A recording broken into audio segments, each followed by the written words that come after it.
One of the interesting phenomenons in regards to the Pocket Pair Power World situation is how the gaming community seems to have gaslit themselves into thinking this was some happy accident. Like, oh man, like we discovered this indie game and we made it popular. Oh, it's bigger than Pokemon. Oh, we totally did this with no outside influence at all. There wasn't a giant corporation that was actively trying to destroy Nintendo's most profitable brand. No, this was entirely because the fans are fed up with Pokemon.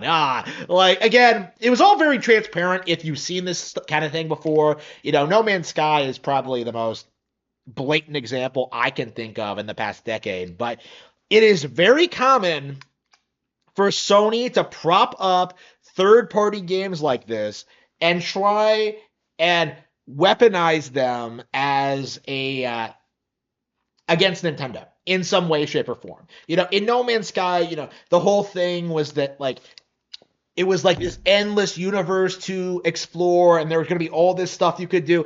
There was no reason to play Donkey Kong when you could explore the universe.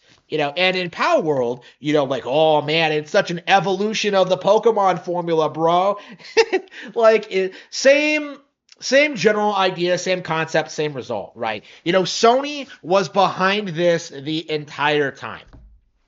And this is known if you like pay attention to their how they operate and uh, you know how game journals behave and stuff like that. But like the thing that really gets me about this though is just how unwilling people are in admitting that Pocket Pair is and always has been compromised. Right from the get go, body type A and B on the Power World character select screen.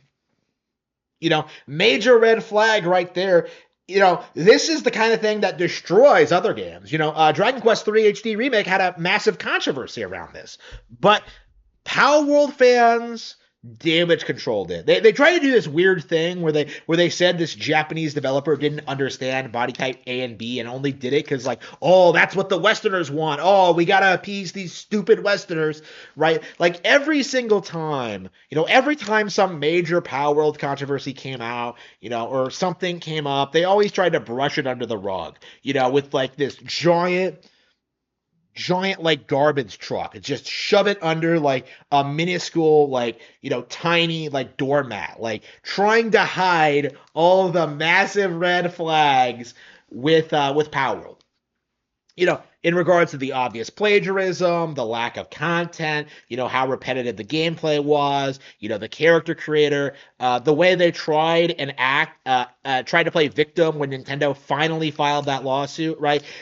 Like there's been so much wrong with Pocket Pair right from the get go that I have always been adamant that like, there was something up here, there was something wrong with this company, and it seems as if we're beginning to have a better idea as to what, because it has become public knowledge that Pocket Pair Incorporated has partnered with Sweet Baby. That's right, Power World is officially woke. They have partnered with the most blatantly open woke consultation company in the industry, the one that's very notorious, the one that everyone hates, Pocket Pair, the indie darling that was propped up even by the real game awards,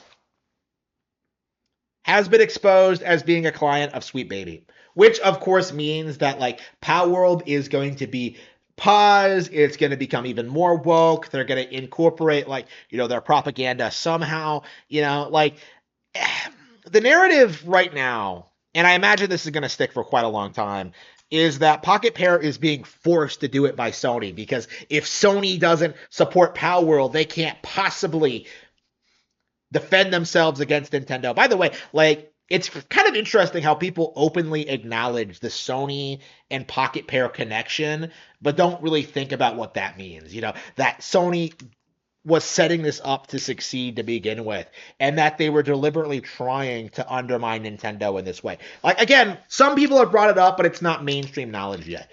Like,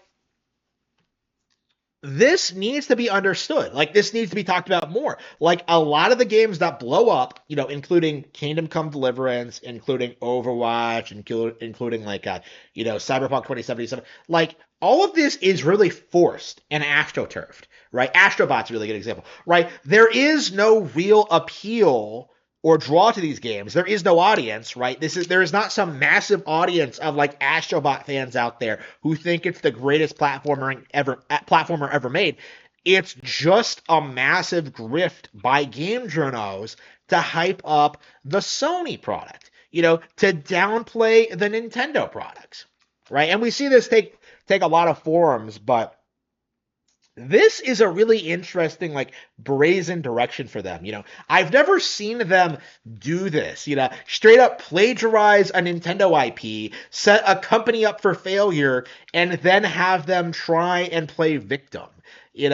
Like signing all these like exclusivity deals, trying to keep themselves relevant, trying to like add like minuscule little patches to their game. Like, it's honestly really sad to see.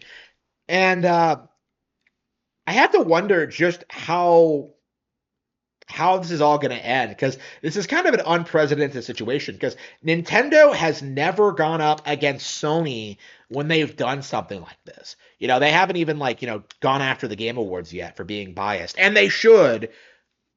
They've never gone after Western gaming journals, probably because they know it, how it would look, how it would make them look bad and stuff like that. But like, this is a really interesting situation in which Nintendo is actively going up against one of the big Sony like propaganda pieces in the past year. Palworld. This is a really big deal. If Nintendo can pull this off, if they can like win this lawsuit, they'll establish that they can protect their patents. They'll establish that they can go after companies for infringing on their brand if they want to, and they'll better protect the Pokemon IP. Right, like I think this situation is going to be a major blow against cheap ass like Chinese iOS titles that just rip off Nintendo assets. Because I do think Nintendo needs to protect their assets better.